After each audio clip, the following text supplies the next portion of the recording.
everybody. My name is Michael Bardo. And I'm Emily Tran. And welcome to the first CavCast of second semester. Now, Emily.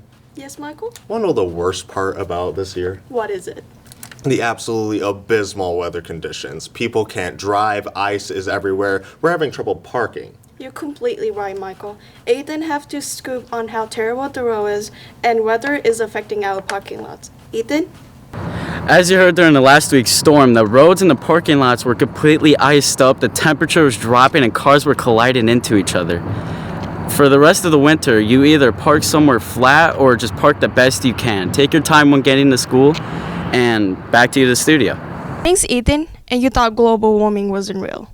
Now on to a more colorful topic. Most of you know Mrs. Sarver if you have had art, pottery, or photography classes. She has been in LP for 14 years. Sadly, this is her last year. But I'm here to interview her today and her retirement and her time at LP. Hi, Mrs. Sarver. So it's your 14 years at LP, right? Yes. I would like to know what gives you inspiration for art. For my personal artwork, I find inspiration everywhere. I mean, I'm really into nature and finding things in nature, but you just have to look around and there's beauty everywhere.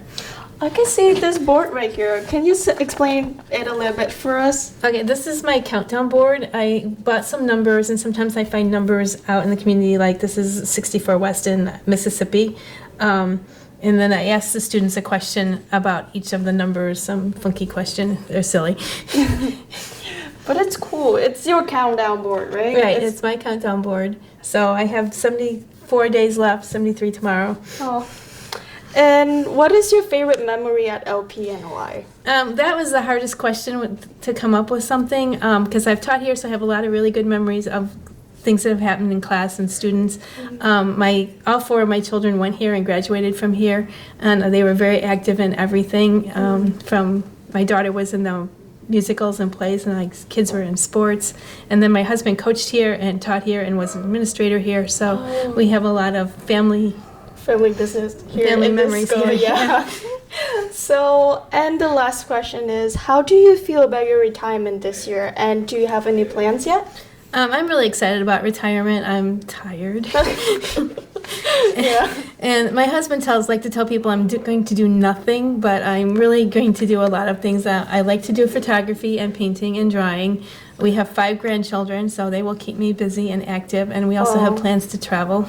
Oh, that sounds really fun. But I also know that you're currently the host of Art Club. Can you tell us a little bit more about Art Club? When and where do they meet up, and what do they do there? Okay, Art Club meets in room 224, which is the art room. We meet once a month on Tuesdays, on the second Tuesday of every month. And I interviewed the students, or asked the students what they wanted to do at the beginning of the year, and they wrote down some things, and I try to make that happen. Oh. So it's whatever they're interested in, so it's kind of year to year, it varies. And what if one of the audience want to join? Can they still join, and how would they do that? Yes, they can still join. It's really informal. They can just listen for the announcements for the next meeting, which will be February 13th, and just show up, and we'll try to make it happen. Thank you for that, Emily. You know, art has always been an interesting topic towards me. Really, being able to create, destroy, and captivate people with a simple piece of paper, that's just truly astonishing. Now on to something that captivates people pretty well, or rather, someone. Drew?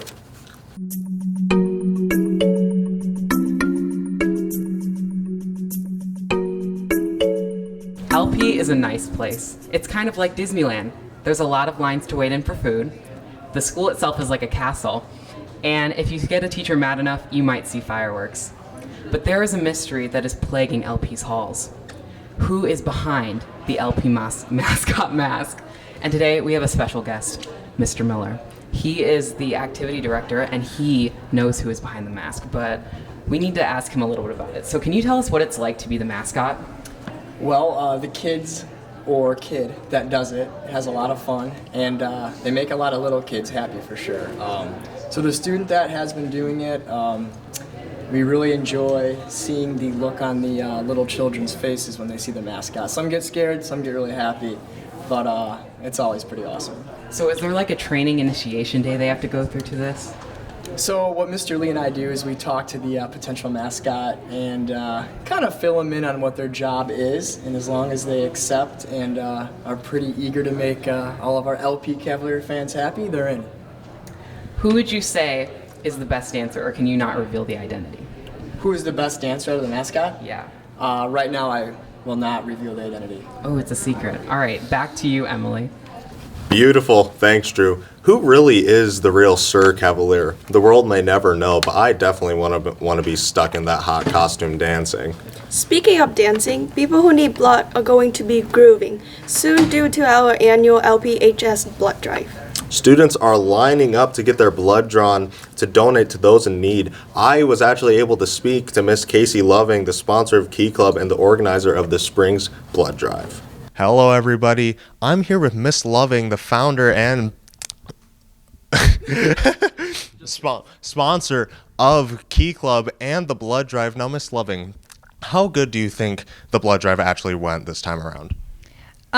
This one was fairly successful. We did have about 45 donations collected, which ends up 45 pints, so 1 pint per person.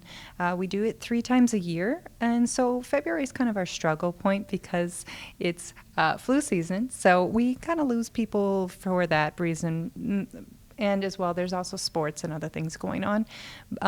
So we also will have another one in May, and we have one always annually in October too. Gotcha. That's really great to see how many people donated blood and actually were successful. Now, I know there were people who weren't able to donate the blood because of like low iron amounts and stuff. But another thing, how much better do you think this time around went compared to the last time? I think that this one's a fewer people that maybe signed up because of the sicknesses and things like that. So, you know, we'd really like to make a big push for our May one to try to get as many donors as possible.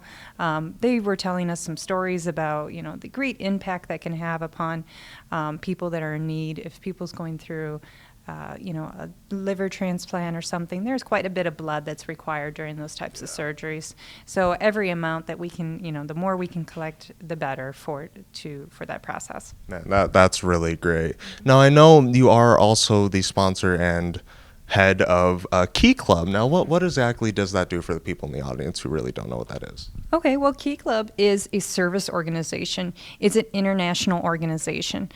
So it is a part of Kiwanis, and we are a student-led organization. So when I talk about the blood drive, I am the sponsor, but we do have 2 co-chairs for most of our events. Our big focus, Kiwanis in general, is on children. And so we do things like Kids Day Out. We raise money for March of Dimes. We have Trick or Treat for UNICEF, which is about eliminating the issue of maternal and neonatal tetanus. And we have a lot of good programs out there that we try to have fun, and we try to solicit our members' interests in order to match them. So, for example, we do a giving tree annually around Christmas time, and this time it was for IVAR because that was just the focus we chose. Generally, we try to foster leadership and personal development, and have a very, you know, we have a full board of president, VP, secretary, and treasurer, and the elections are beginning soon. And we go to an annual convention in March. That kind of, we do a lot of social things like dances and game nights and a whole lot of activities, but there's also quite a focus on improving ourselves in order to be the best members of the community that we can. So Key Club is a great program. If anyone's interested, they're very welcome to come join us. Gotcha. Thank you. That's really amazing. Michael Bardo, Miss Loving, thank you. So recently at LP we had Challenge Day, which consisted of 3 days during this week. What was your favorite part about it so far? My favorite part of Challenge Day was seeing all the students interact with their small group adult leader.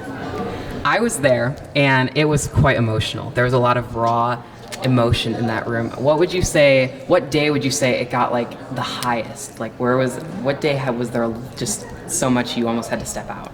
I think I participated on Thursday, but I was there every day. And for the most part, everybody was pretty even keel throughout the morning, but in the afternoon is when things got maybe a little bit emotional. And the one thing I love about Challenge Day is, after the emotional part, typically it ends on a really high positive note. So that's really exciting to see. What would you say to oncoming or incoming people to LP? What would you say to them about Challenge Day? Yeah, I think, at LP, we obviously think, math, science, reading, all the content subjects are, extremely important. But, there's this other side that, everybody at LP kind of wants to address, and we want to make sure that we're meeting the needs of every student. So Challenge Day, gives the kids to, have some of their needs met in a way that they're typically not used to, a school doing. That's so cool. All right, back to you. Emily, it has been a blast working with you today on this week's CavCast. And I have enjoyed working with you, Mike. Before we go on, our hearts go out to Idaho High School, who lost a student last week. We give our sympathy to the family of Emily Greenberg. We are thinking of you and the rest of the Ottawa community. Thank you all for watching, and goodbye.